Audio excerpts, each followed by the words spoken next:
Muy buenos días a todos. Muchas gracias a los directivos del INMAR por invitarnos a participar en este foro. Hemos venido desarrollando una alianza con el INMAR en muchas tareas.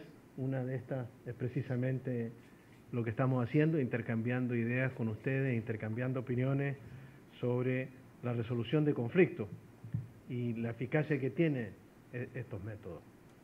Tal como se explicó, pues yo represento a la OEA acá en Panamá, de manera que voy a partir por ahí y quisiera que lo lleváramos lo más posible como un diálogo, porque precisamente se trata de una actividad de tipo académico, en la cual haya un intercambio de puntos de vista, un intercambio de opiniones, de esclarecimiento, etcétera.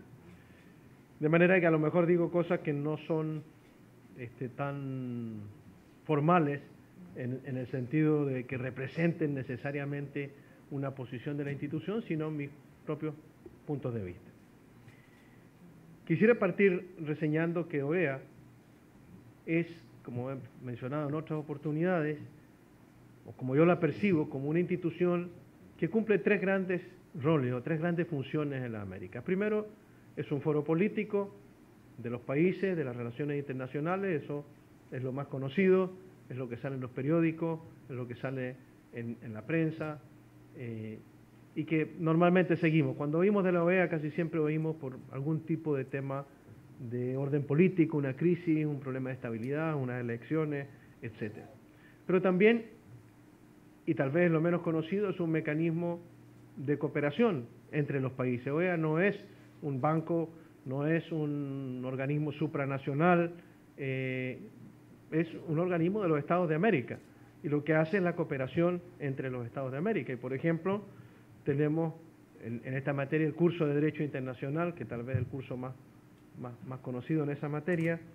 Está la asistencia jurídica entre los Estados para las extradiciones, está el mecanismo de seguimiento de la Convención contra la Corrupción, de la Convención Interamericana contra la Corrupción, que es un mecanismo bastante vivo de cooperación entre los países, porque es un mecanismo de seguimiento entre pares, es decir, entre países para evaluar. Primero se ponen los estándares en los propios países, no es un organismo externo que viene a calificarnos, sino los propios países se ponen sus estándares y luego van revisando si eso, cómo se está cumpliendo y haciendo recomendaciones positivas, incluyendo visitas in situ, de manera que Panamá ha sido evaluado por sus pares y Panamá ha participado en la evaluación de otros países. Es decir, un mecanismo también de cooperación.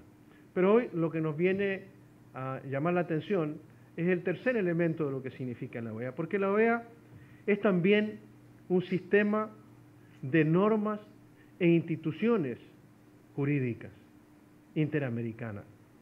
Y tal vez es lo menos conocido y lo que más nos importa el día de hoy.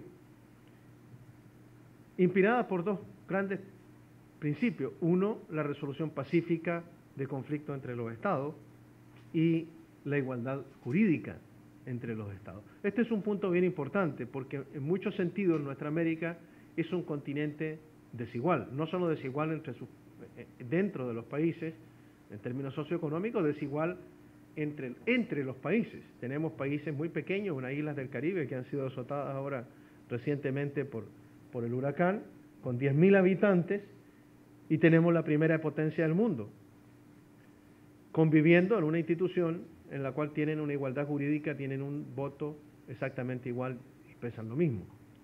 En Centroamérica, pues los países son más o menos equilibrados, pero en Sudamérica tenemos un país como Brasil, enorme, un continente, y un país como Ecuador, y tienen una posición distinta dentro de la institución. Ahora, este aspecto del desarrollo de las normas y la institucionalidad jurídica tiene un origen, tal vez yo diría, es de los más antiguos de la historia de la humanidad. Digo, no sé si la historia de la humanidad, pero la historia contemporánea. Nosotros hoy tenemos un comité jurídico interamericano, pero que surgió desde 1877 en un congreso de jurisconsultos. Ya ha venido evolucionando y cambiando el nombre. ¿Para qué? Para desarrollar y codificar el derecho internacional privado y el derecho internacional público. Es decir, tenemos más de 100 años de contar con una instancia consultiva especializada para desarrollar las normas jurídicas y la institucionalidad jurídica de nuestro hemisferio. ¿Para qué sirve? Sirve principalmente para armonizar distintas normas y para nacionales y para establecer convenios y tratados que nos permitan convivir como naciones. El derecho permite que los que somos más débiles podamos resolver las cuestiones de acuerdo a derecho, de acuerdo a normas y no de acuerdo a la fuerza. Esto es algo sumamente importante. El derecho nos permite hacer muchas cosas que vemos y consideramos normales, porque lo normal es que en los periódicos salgan los problemas, pero nadie dice que ¿cuántos barcos están pasando cada día por el canal de Panamá? No sé, entre 30 y 40 barcos. Esos barcos pasan porque uno es más grande que el otro. ¿Cuál pasa primero? ¿Por qué pasan ahí y se les cobra de una manera o no se les cobra de otra? En fin, hay una serie de tratados, convenios y acuerdos y reglas, normas que establecen la vida cotidiana y la relación entre los estados. Por ejemplo, en el antecedente de la OEA, que es la Unión Panamericana, vamos a encontrar el Acuerdo de Libre Navegación sobre los Ríos Internacionales en 1889, un Tratado de Derecho Civil Internacional de 1889, sin hablar del Código Bustamante en el 28 o la Convención sobre el Arbitraje en 1906, que mañana van a hablar de arbitraje, tiene antecedentes bastante atrás. En lo que son el derecho internacional público, bueno, la Declaración de los Deberes y Derechos del Hombre del 48, que antecede a la Declaración Universal de los Derechos Humanos. Una epidemia de gripe terrible en Panamá, ¿no?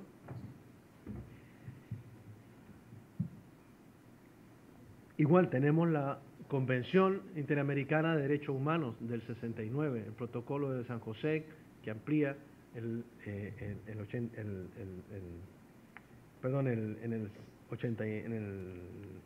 96, la Convención Interamericana contra la Corrupción, etcétera. Y tenemos a la par el desarrollo de una institucionalidad.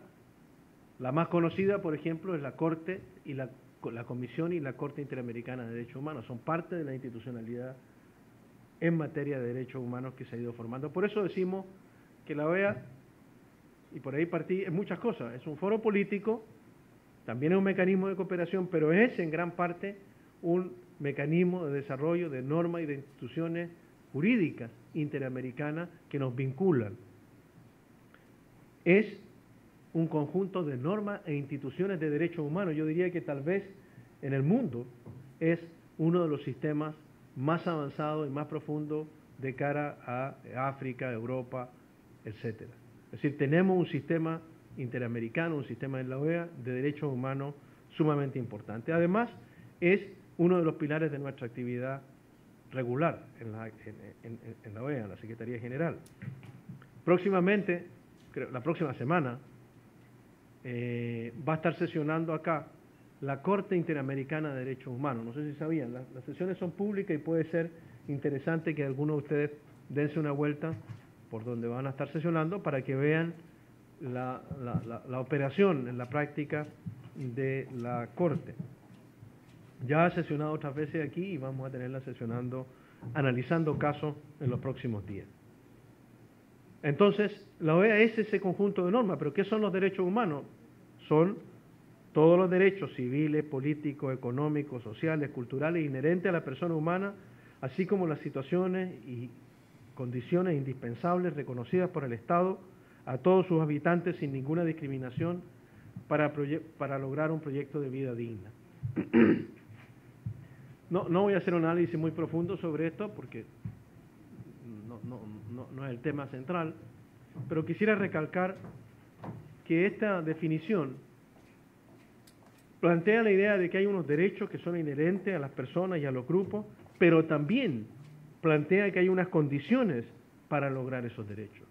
Plantea que existen estos derechos, pero también plantea que deben existir unas garantías para todos sin discriminación para tener acceso.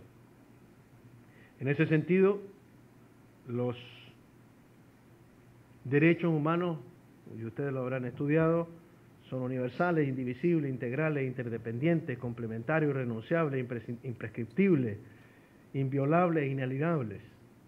No sé si saben todos esos datos. ¿Cuál es el núcleo de esos derechos humanos? Si uno viola alguno, está tocando todos. Pero ¿cuál es el que es el más central? El que te permite el acceso a todo el resto. El derecho al ejercicio de esa garantía fundamental, el derecho de acceso a la justicia para poder ejercer el resto de los derechos. Estos derechos humanos son reconocidos en normas internacionales, tratados, convenios, etcétera, etcétera, y son reconocidos nacionalmente. ¿En qué lugar? Tenemos estudiantes y hay profesores, ¿no? ¿Dónde están reconocidas las garantías básicas de los ciudadanos, de sus derechos humanos? En las constituciones de los países. Las constituciones establecen las garantías básicas de los ciudadanos. Entonces, estos derechos pueden vulnerarse por acción, porque actuamos contra derechos de los individuos, de las personas, nos ponemos presos, tomamos sus haberes, etcétera. Pero también puede, al igual que los pecados, violarse por omisión, es decir, por falta de cumplir el ejercicio de ciertos derechos.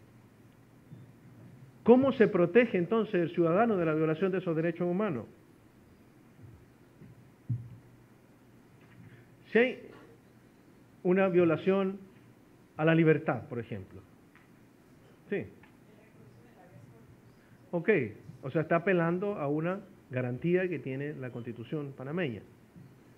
Efectivamente.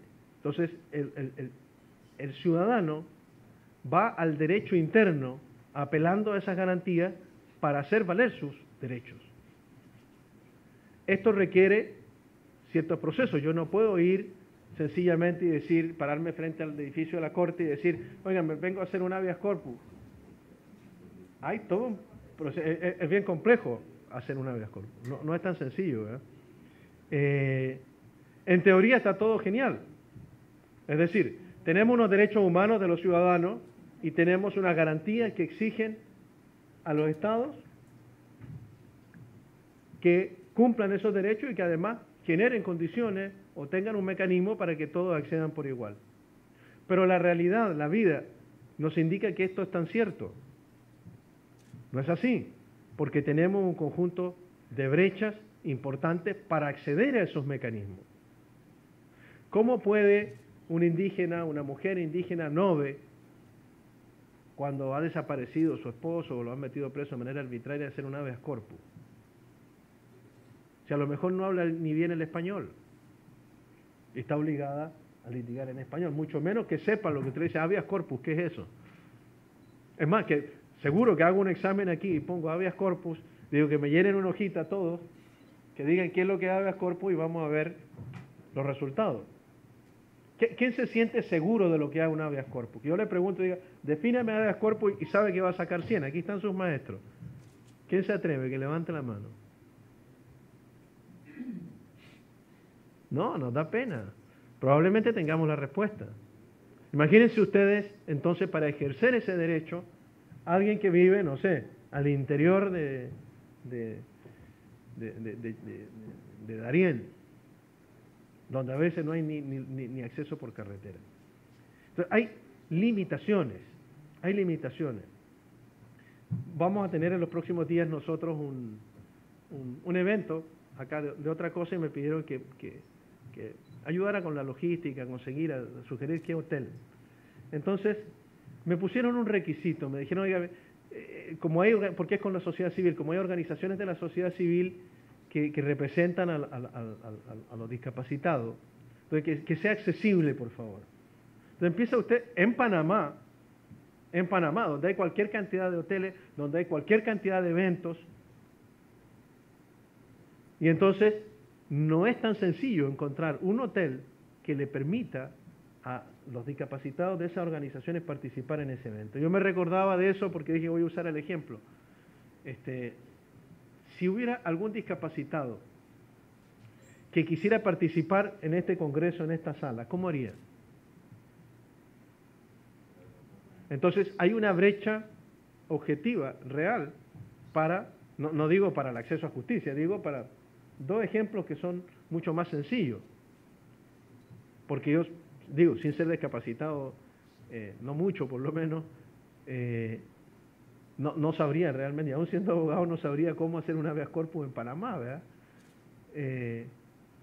Me sería muy difícil ejercer ese derecho sin ir a buscar un abogado panameño, por supuesto tener los recursos y etcétera, etcétera, etcétera, etcétera. Entonces, hay muchas brechas para el ejercicio real de esos derechos. Entonces, el sistema interamericano nos dice que el derecho de las personas, el derecho a recursos judiciales idóneos y efectivos, es lo primero que hay que garantizar, pero el acceso a justicia es un derecho que permite hacer efectivos otros derechos que han sido vulnerados o que deben ser reconocidos a quienes acuden ante el sistema de justicia para solucionar sus conflictos jurídicos. En pocas palabras, lo que se está diciendo es que el acceso a justicia, primero, es fundamental para ejercer el resto de los derechos, es decir, el derecho de acceso a justicia es un derecho que me abre el espacio para otros derechos, es un derecho puerta, un derecho puente,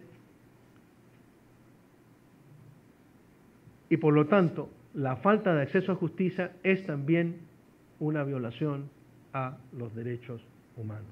Hay una relación directa entre el acceso a justicia y derechos humanos. En la OEA, el principal instrumento, el instrumento primario, es la Carta de la OEA 1948, que proclama los derechos fundamentales, no los desarrolla, se desarrollan en el artículo 34, que también es de la Declaración Americana de los Derechos y Deberes del Hombre, que también es del 48, donde se señala que, bueno, los derechos que tienen todos sin discriminación de acudir a tribunales. La Convención Americana sobre los Derechos Humanos en 1969 desarrolla esto más allá y plantea que toda persona tiene derecho a un recurso sencillo, rápido, en cualquier otro recurso efectivo ante los jueces o tribunales competentes, etcétera, etcétera, etcétera. En el 88, la materia de lo que son los derechos se amplió a los derechos económicos y sociales. Ese es el protocolo adicional al instrumento de la Convención Americana. Y luego, tenemos aquí una diferencia. La Declaración del 48 sobre los derechos y deberes del hombre es de obligatorio cumplimiento para todos los estados firmantes. En cambio, la Convención Interamericana, y de aquí surge un tema fundamental para entender cuando hablamos sobre el tema del acceso a la Corte y a la Comisión, y ahí se empiezan los enredos, porque la Convención requiere una ratificación especial. Es decir, hay en este momento 22 de los 35 estados independientes que forman parte de la OEA que han ratificado la Convención. Si bien muchos más han firmado la Declaración del 48, no todos han ratificado la Convención del 69. Hay otros tratados que desarrollan los derechos de ciertas, las mujeres, discapacitados, etcétera, que no voy a hacer mención.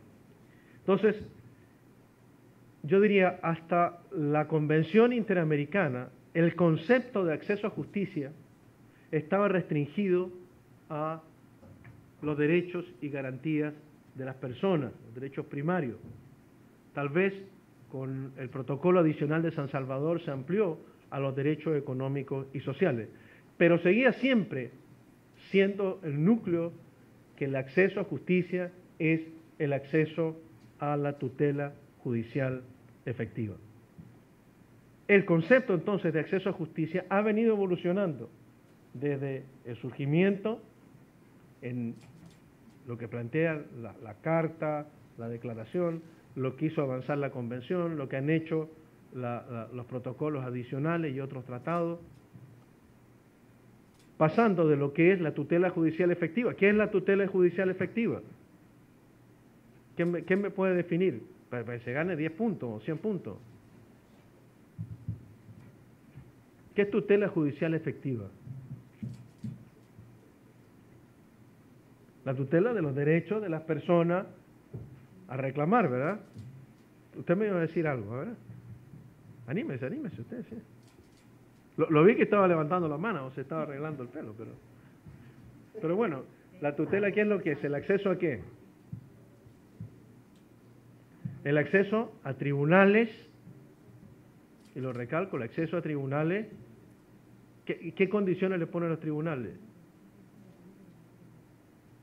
Independiente, expedito, por eso dicen justicia pronta y cumplida, etcétera. ¿Cuántos estudiantes de Derecho tenemos acá? La mayoría. Estamos haciendo preguntas bien originales. Tienen que ser tribunales imparciales. Cuando se critica, no solo en Panamá, en los distintos países, a los órganos judiciales, ¿qué se les critica? Que se tarda mucho, que no son imparciales, que no son independientes, que etcétera, etcétera, etcétera. Es lo que sale en los periódicos, yo no digo que sea así, es lo que sale en los periódicos, ¿no? Es decir, ¿qué se está criticando? Que no hay una tutela judicial efectiva. Entonces, el primer concepto, el primer ámbito de lo que es acceso a justicia es acceso a tribunales imparciales, que no discriminen, que resuelvan de forma rápida, de forma efectiva, etcétera.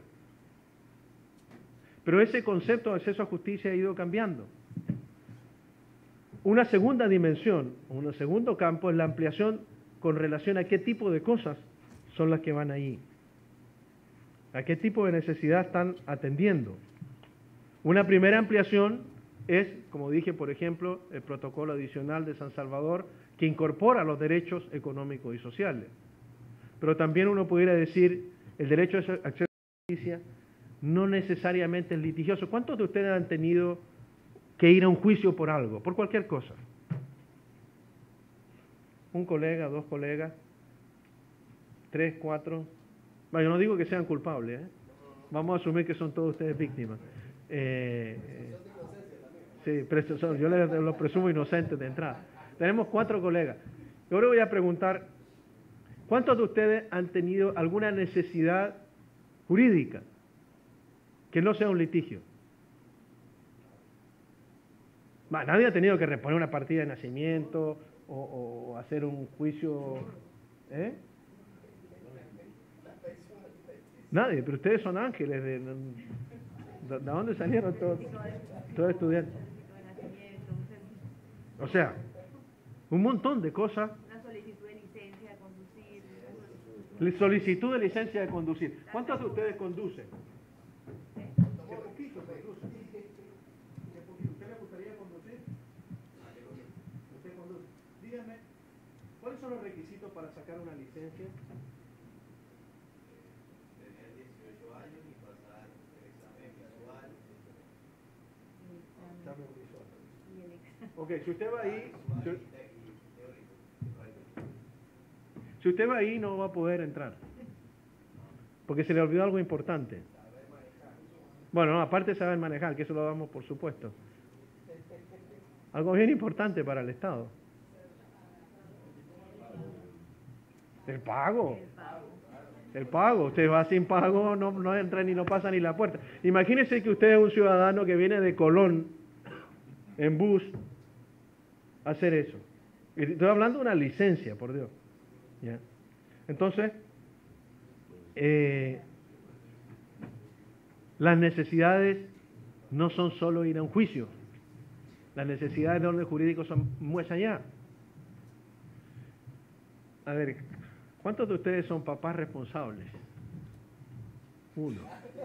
Pocos papás responsables tenemos aquí. El mismo que conduce papá responsable. ¿Cuántos de ustedes conocen la ley o el código de la niñez? No sé cómo se llama. El código de la familia. ¿Sí? Claro que la ¿Conoce? Una pregunta. Si su colega, su pareja la golpeara a usted, ¿qué podría hacer usted? ¿Qué ley podría argumentar? ¿Cómo defiende su derecho? Bueno, eso sería una querella penal. Sí, ya. No, le pregunté a ella, Mire, hay un rato de hombres que también lo golpean, pero... Sí. Pero le pregunté a ella si la golpea a su pareja, porque aquí ninguna mujer es víctima de la violencia para nosotros. Ustedes van a ser abogados, ¿no? ¿Qué ley va a aplicar cuando las mujeres vayan a reclamarle porque su esposo dice, mire que me golpean? ¿Qué le va a decir usted? Entonces, ¿a qué punto voy? Si nosotros que somos estudiantes o profesores de derecho, o sabemos, porque si me preguntan a mí tampoco sé, ¿verdad? En este momento cuál sería el código, seguramente sabría buscarlo, pero no sé exactamente cuál es. Al punto que voy es el siguiente.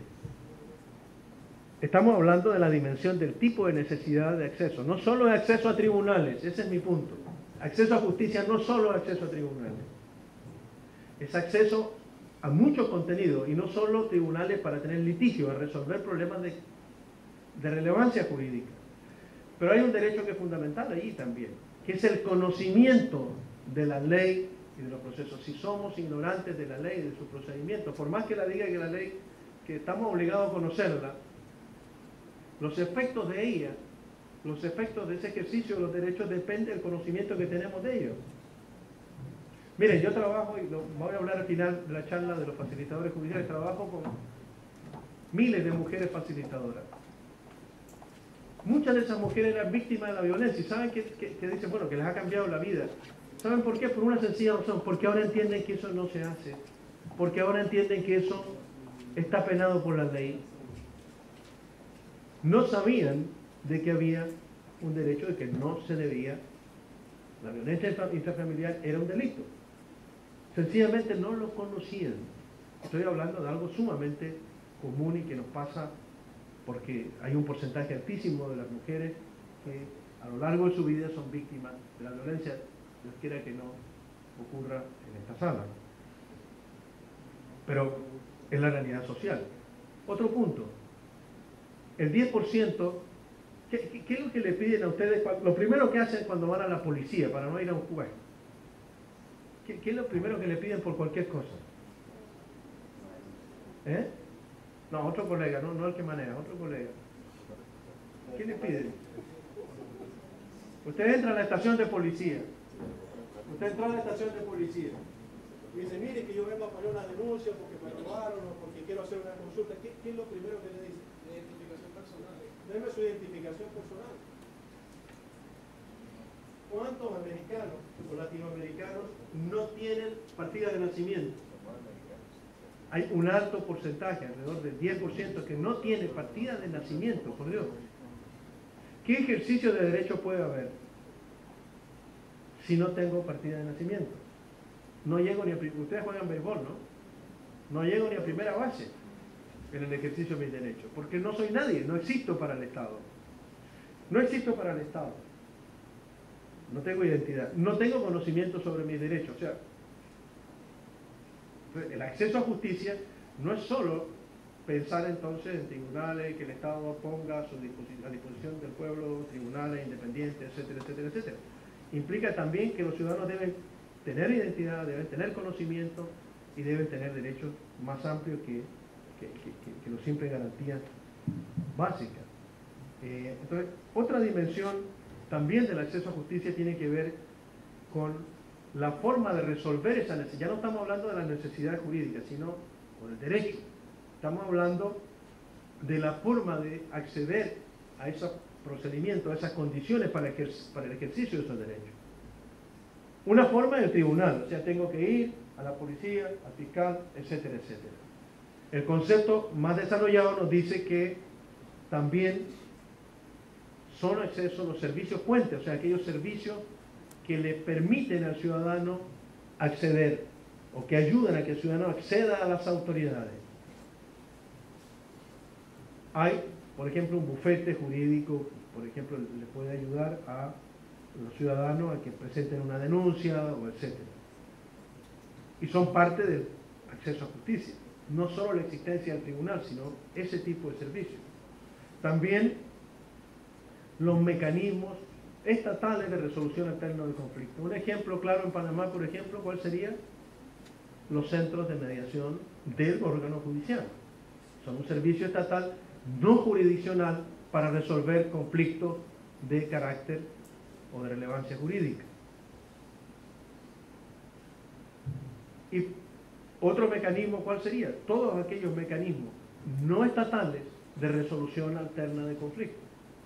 Es decir, justicia comunitaria, facilitadores judiciales, etcétera, etcétera. Entonces, cuando estamos hablando de acceso a justicia, estamos hablando primero de acceso a lo que es tutela judicial efectiva. Estamos hablando de ampliación del contenido de lo que significa el acceso a justicia. Estamos hablando también de la ampliación del vehículo para el ejercicio.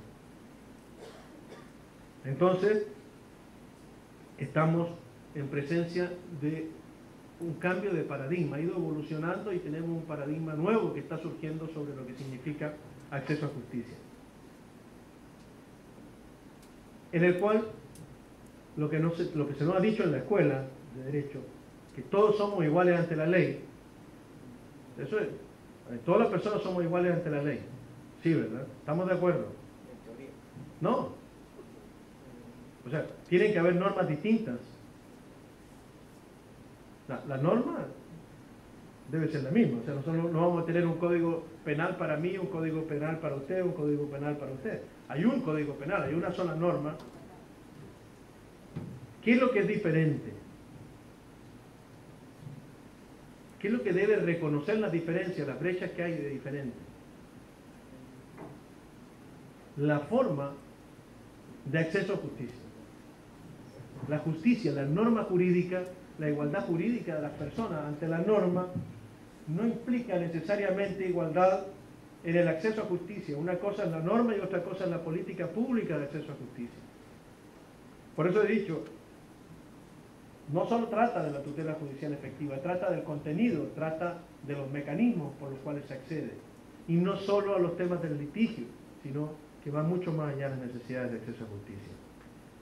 Hoy el paradigma está pasando entonces de ciudadanos que van a los tribunales a una política de acceso a justicia, una administración de justicia que viene desde el Estado hacia el ciudadano. Es decir, está cambiando el orden. Ya no estamos hablando de norma jurídica, estamos hablando de acceso a justicia.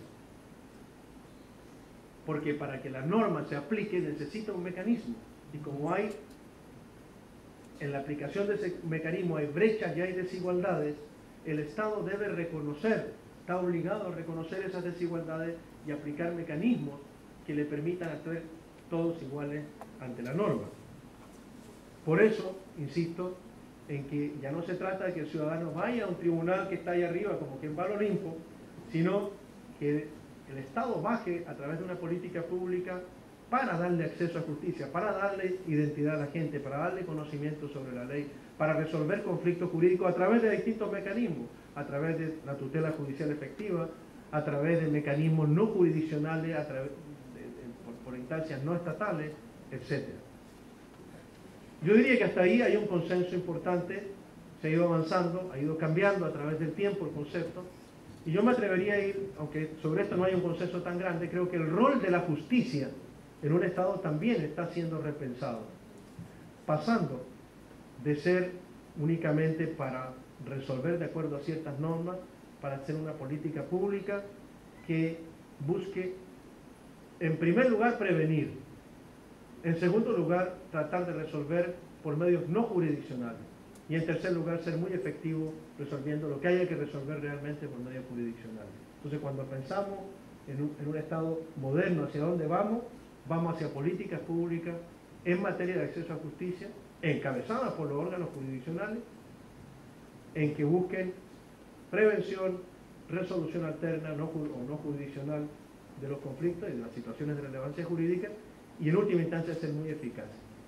Entonces, la gran medida no debe ser cuántos casos llegan, sino cuántos casos no llegan al sistema.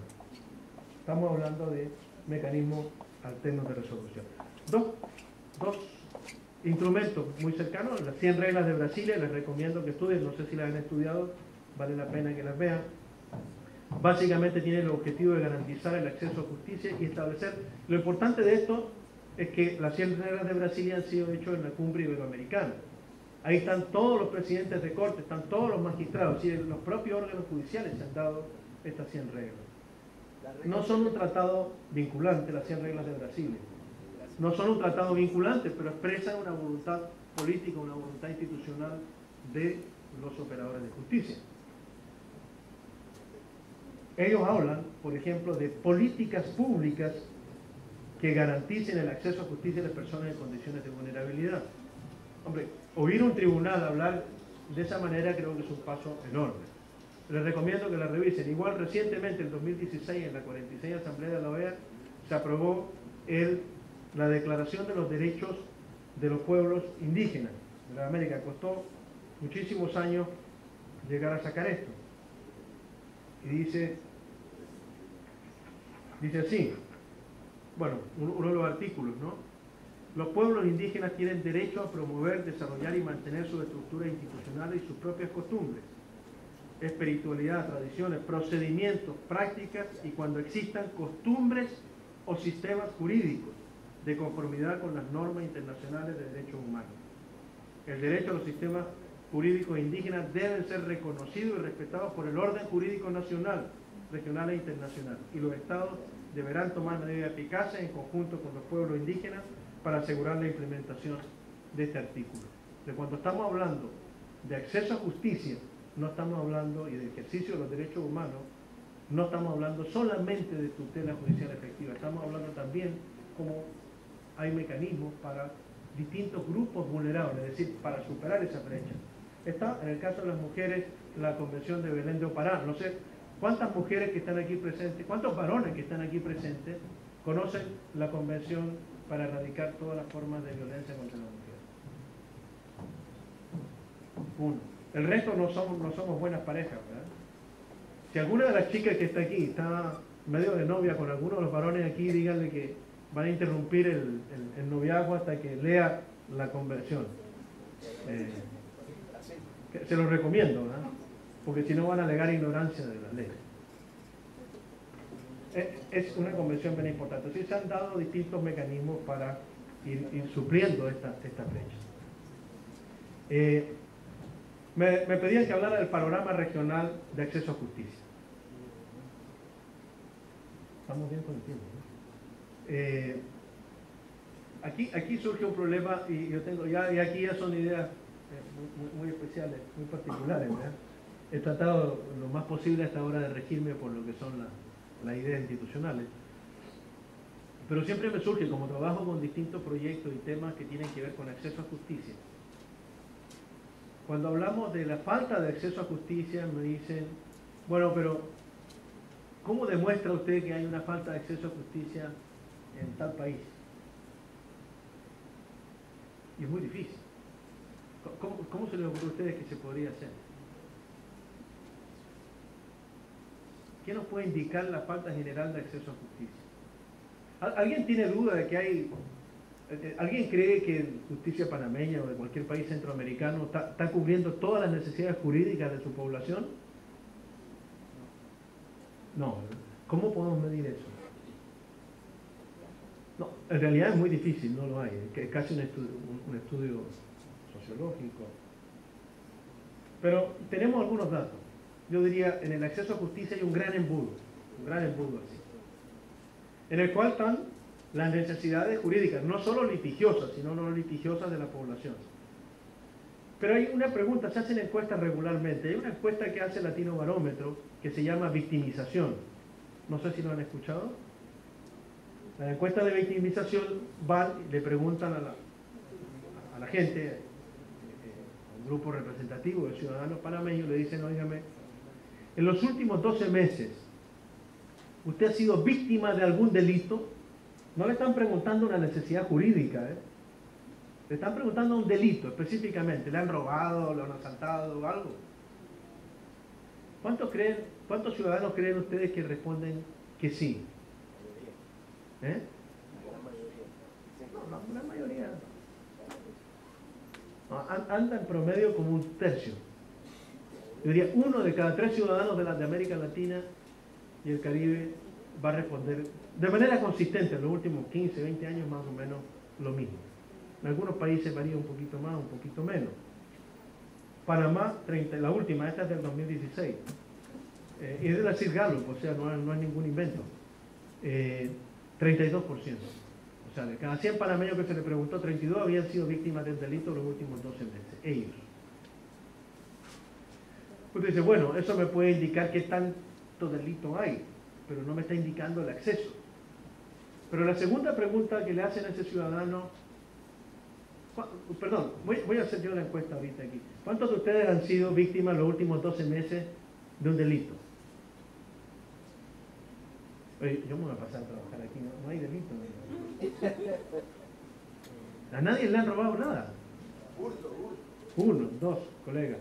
¿Y ustedes fueron a la autoridad? No. ¿Y ustedes? Tampoco. Tengo dos casos. Esa es la segunda pregunta que le hacen a los ciudadanos. ¿Usted fue víctima de un delito en los últimos 12 meses? Sí. Junto a todos los que están sí, pongo 100 de los que están sí, le pregunto, ¿y usted lo denunció? Las 2/3 partes no lo denunciaron. No lo denunciaron. Entonces, ya ahí nos está dando una pista. Decimos, bueno, mire, no estoy hablando de todas las necesidades de orden jurídico, ¿no? Estoy hablando de un grupito chico, porque los temas penales son un pedacito chico de los temas litigiosos. Serán un tercio. Pero además están todas las otras necesidades de orden jurídico. Imagínense ustedes en el resto. Hace como una semana, 2 semanas atrás, estaban pasando para acá por la tele en un programa de estos que cubre, creo que es, bueno, no me acuerdo cuál es para no hacer propaganda a un canal, pero uno que saca programas de Centroamérica. Se estaban entrevistando al comisionado Velázquez de Guatemala. No sé si lo conocen, ¿han oído hablar de él? ¿Han oído hablar de la CICIG en Guatemala? ¿No? La CICIG es un mecanismo que se creó, no me acuerdo, después de que terminó la guerra en los 90, que es una comisión internacional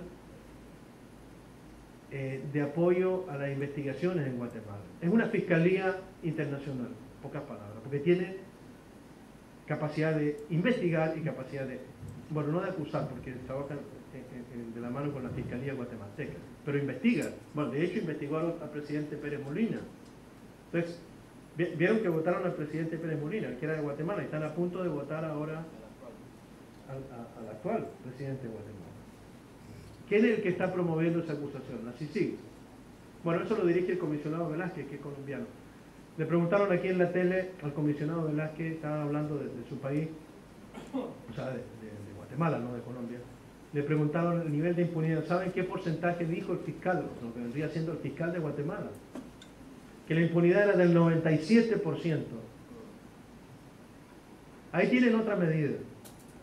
O sea, un ciudadano guatemalteco, la pregunta acá para Guatemala la voy a leer, 36% dijo que había sido víctima de un delito y que no habían ido, el 65% no había ido. Perdón, el 58% no había presentado. Hombre, pero esos pobres 58% que sí presentaron y fueron a la Fiscalía de Guatemala, el comisionado de la CICIG, o sea, la máxima autoridad internacional del país, le está diciendo que el 97% queda en la impunidad. No estoy inventando yo la cifra, le está diciendo un personaje que es capaz de votar a 2 presidentes. Entonces, cuando estamos hablando de acceso a justicia y queremos medir el tema del acceso a justicia, este no es un debate académico. Es un debate que toca la vida de muchas personas, porque tiene que ver con la impunidad, y la impunidad no solo son los grandes casos que si metieron preso a fulano, vengano, si investigaron la corrupción, cosa que se debe hacer. Tiene que ver con la vida de miles de personas, con el modo de vida de todos nosotros. Cuando, insisto, cuando las 2/3 partes de los guatemaltecos dicen que no presentan denuncias, pero el 97% de los que sí presentaron denuncia y que llegó a la fiscalía, porque hay que pasar primero por la policía, que es otro colador, el 97% queda impune. ¿Cuál es la respuesta? Un linchamiento cada 12 horas. Así es. Esa es la respuesta. Así mismo. Entonces, estamos hablando de un tema fundamental. No basta con que estudiemos el Código Civil o el Código Penal. eso no resuelve el tema del acceso a justicia. Es parte de lo que necesitamos. Pero sigamos analizando entonces el panorama de acceso a justicia en la región. La otra pregunta es, bueno, fui víctima de un delito, presenté la denuncia, pasé la fiscalía, llegó a juicio. ¿Cuál es la mora judicial?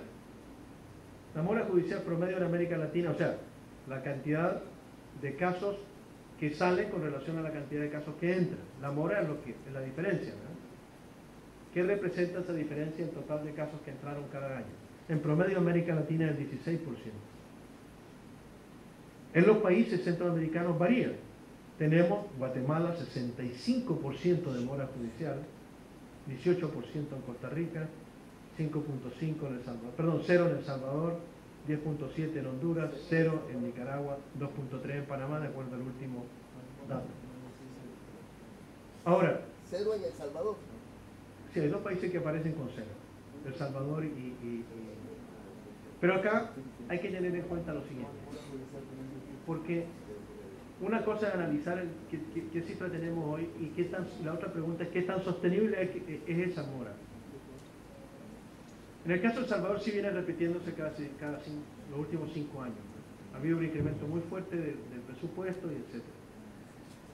Ahora, ¿qué ha ocurrido? Por ejemplo, en Guatemala tienen casos represados, casos que no han tenido solución, como una bola de nieve que va creciendo, más o menos de 180.000 casos al año. Entonces, claro, ahora este año, en los primeros 6 meses del año han bajado 27%, o sea, unos 35.000, 40.000 casos. ¿Pero cómo? Porque hay una tasa, se llama tasa de seguridad que se está cobrando al sector empresarial. Es como un impuesto especial para mantener la paz en Honduras.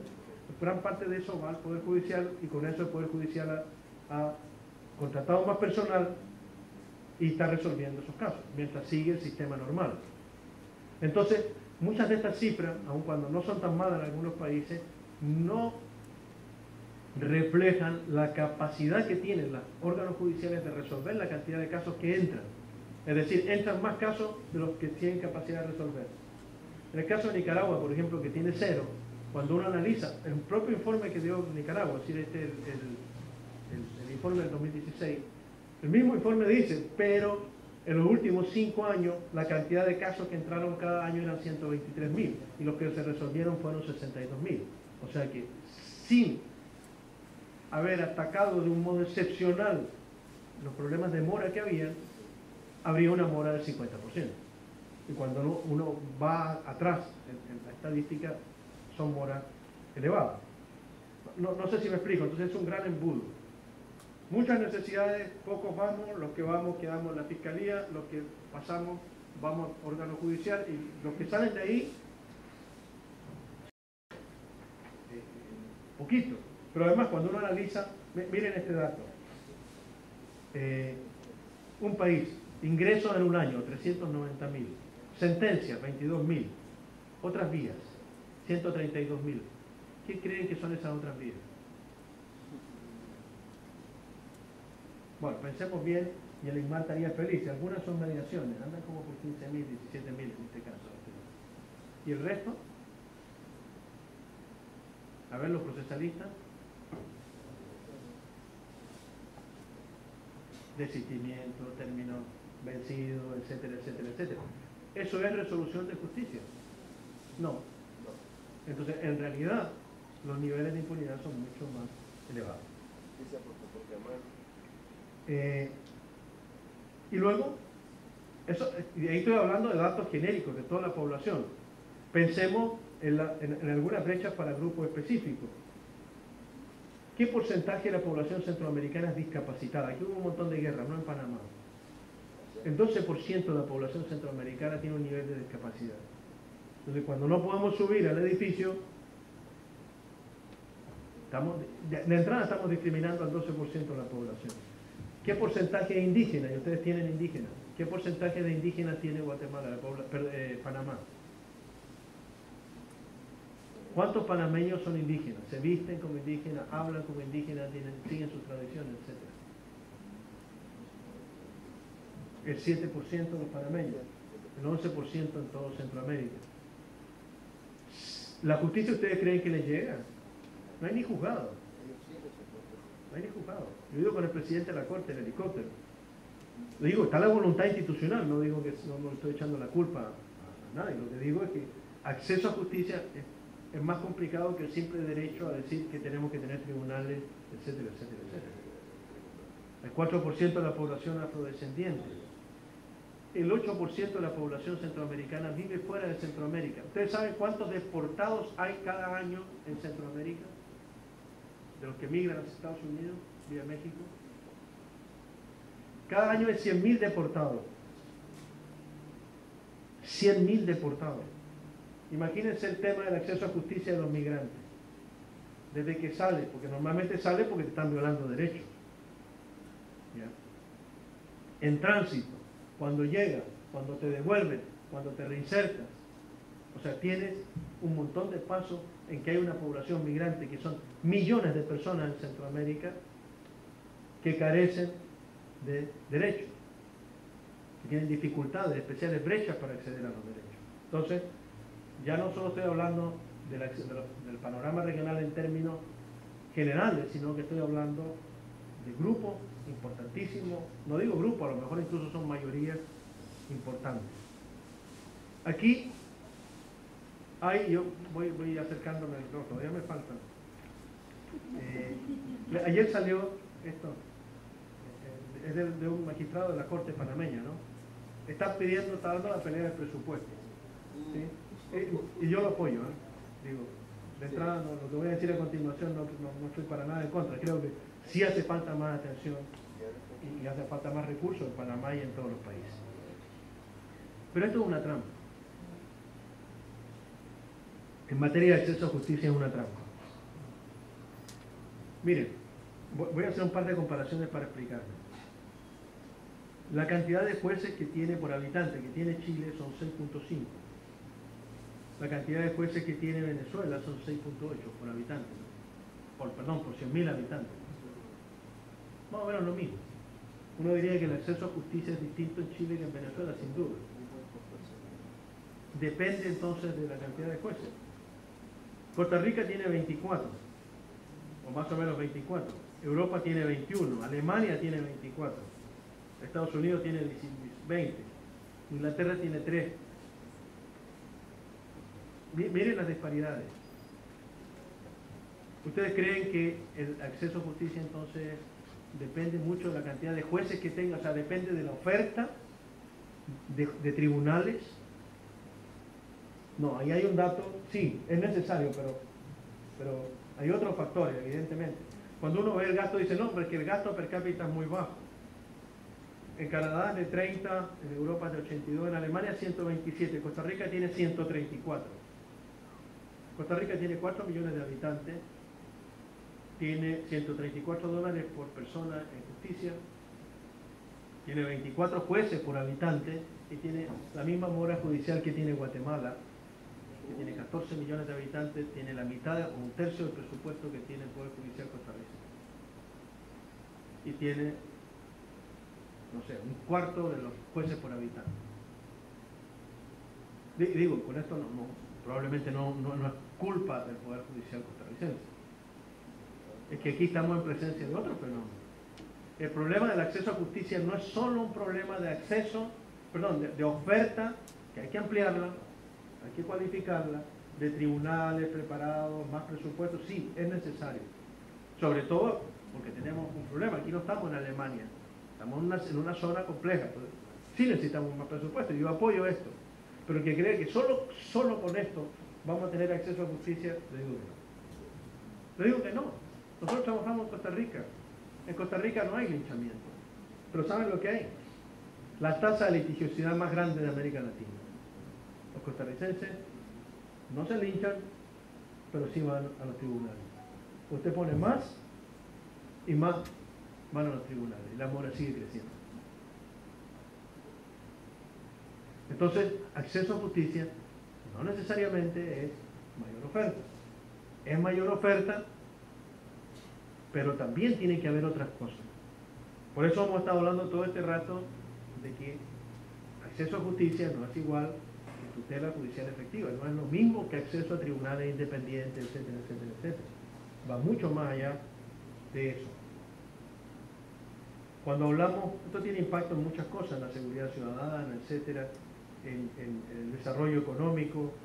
No quisiera alargarme mucho sobre esto, pero bueno, después voy a hacer esta cosa.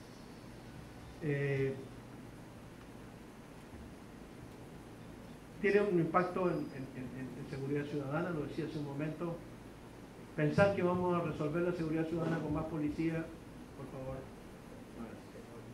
Ahora, cuando se habla de seguridad ciudadana y se le vincula con el órgano judicial o con la justicia, dice, no, es que los jueces los dejan libres. Pero nadie se pone a pensar en todo lo que hay que hacer en prevención, mecanismos alternativos de resolución de conflictos.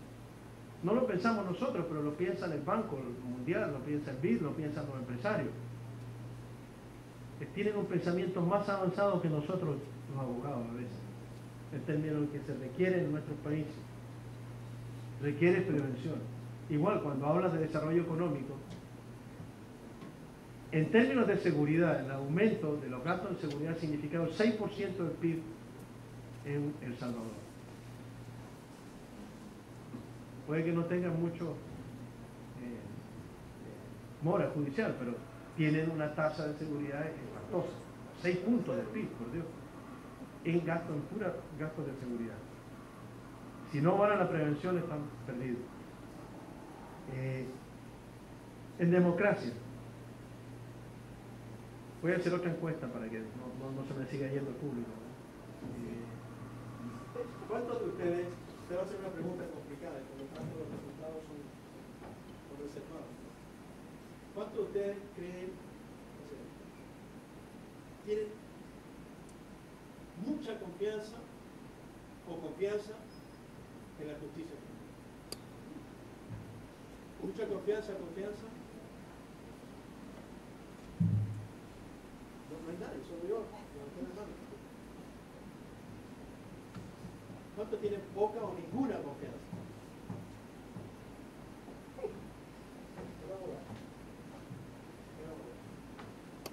¿Cómo la democracia puede funcionar, por Dios?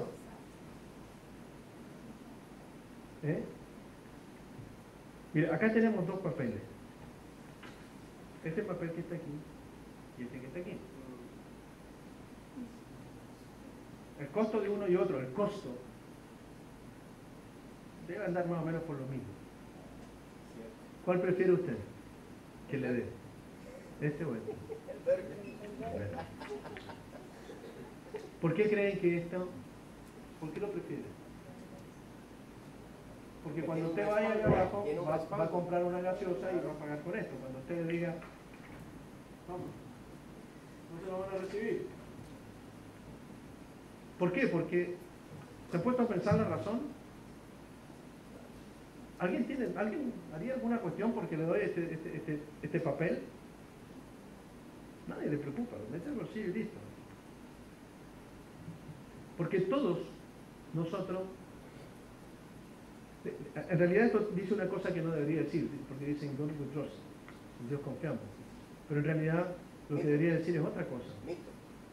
Es un mito. ¿Qué debería decir el billete? En el billete confiamos. En el mamón confiamos. Exactamente. Confiamos en que tú y yo vamos a aceptarlo. Hay un economista, yo también soy economista, que se llama Keynes. Keynes decía, dinero, trust. ¿Usted es economista también? ¿He escuchado lo que dijo Keynes? ¿Qué dijo? ¿Dinero es? Dinero es confianza. Eso es todo. Dinero es confianza. No tiene más valor que la confianza que todos nosotros ponemos y depositamos en él.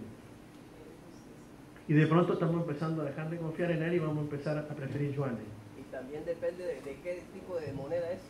Sí, claro. ¿Por qué ellos toman una moneda, no sé, de otro país, de Centroáfrica? Bueno, no me preocupa, prefiero este. Porque todos confiamos en ese papel, es un tema de confianza. La democracia es exactamente lo mismo. ¿Qué es la democracia?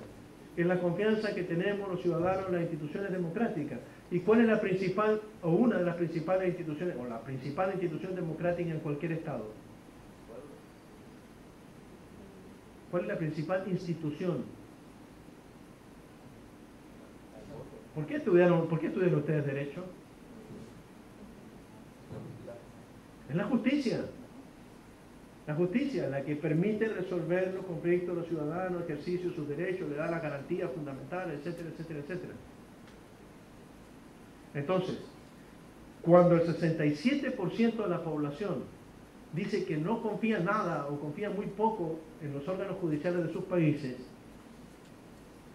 tenemos un problema con la democracia, tenemos un problema con la seguridad, tenemos un problema con la democracia. Entonces, acceso a justicia significa, más acceso a justicia no solo significa más derecho para más gente, como dice la Secretaría General, sino significa más democracia, más seguridad, más desarrollo económico. Nosotros estamos impulsando en Centroamérica un programa que son los facilitadores judiciales, que los invito a conocerlo, que tratan, en parte porque no son lo único que hay que hacer, de ayudar a resolver y dar acceso a justicia. Facilitadores judiciales, hay 13.500 facilitadores judiciales que implican más derechos para más gente. El 41% de ellos son mujeres. Hay 6.3 millones de personas que tienen acceso a justicia con estos facilitadores, que no son jueces. El 90% de la población pobre de Panamá tiene acceso a justicia a través de un facilitador. Tenemos facilitadores en Colón, San Miguelito, están abriéndose en las zonas indígenas. Son un mecanismo no estatal, no jurisdiccional de atención y resolución de los conflictos de relevancia jurídica o de las situaciones de relevancia jurídica. Ellos son voluntarios, son personas que no cobran, aconsejan, están en sus lugares, no tienen jurisdicción, son personas que lo hacen por vocación de liderazgo, de servicio a su prójimo. Y tenemos en Panamá como 1.260 y tantos facilitadores judiciales. Dicen, ¿cómo trabajan sin salario? Pues sí, son personas que tienen sus actividades económicas y las hacen con gusto y prestan el servicio con gusto de acceso a justicia a sus semejantes panameños. Los invito a conocer y incorporar en el foro, a lo mejor valdría la pena incorporarlo en algún momento a una charla a los facilitadores. Han beneficiado a más de 700.000 personas en 2016. Han dado charla a 350.000 personas. Han dado consejo a 35.000 personas. Han hecho más de 37.000 mediaciones. Y cuando, solo por un dato, más o menos el costo por caso resuelto en Centroamérica es por $1.000. O sea, resolver un caso a la corte nada más le cuesta $1.000, o a las cortes. En Panamá es más, pero en promedio 1.000. Nosotros esperamos que los facilitadores judiciales en Centroamérica entre el año 2017 y el 2020 hagan 100.000 mediaciones. Multipliquen, hay alguien que tenga un celular, 100.000 mediaciones por 1.000. Estamos hablando de un montón de millones de dólares, cientos de millones que estamos ahorrándole los facilitadores, estas personas voluntarias, a la justicia. Están llevando justicia a la gente y están ayudando a los estados. Han remitido más de 21.000 casos, es decir, remitidos a enviar a las autoridades, ya han acompañado a las personas en el ejercicio de sus derechos más de 33.000 oportunidades. Los facilitadores son un mecanismo de acceso a justicia para la población en condiciones de vulnerabilidad, es decir, que tienen brecha de acceso a justicia. Es una respuesta. Hoy está en 8 países, hay cientos de jueces de paz trabajando con ellos, acompañándolos, guiándolos, formándolos, nombrándolos, reconociéndolos, y han tenido un impacto en la confianza, en la economía, en la seguridad y en los derechos humanos. La eficacia de la justicia comunitaria en la República de Panamá, que era el tema de la charla que teníamos hoy, creo que tiene un excelente ejemplo en los facilitadores judiciales, a quienes invito a conocer. Les agradezco por su atención y 10 puntos para todos los participantes. Gracias.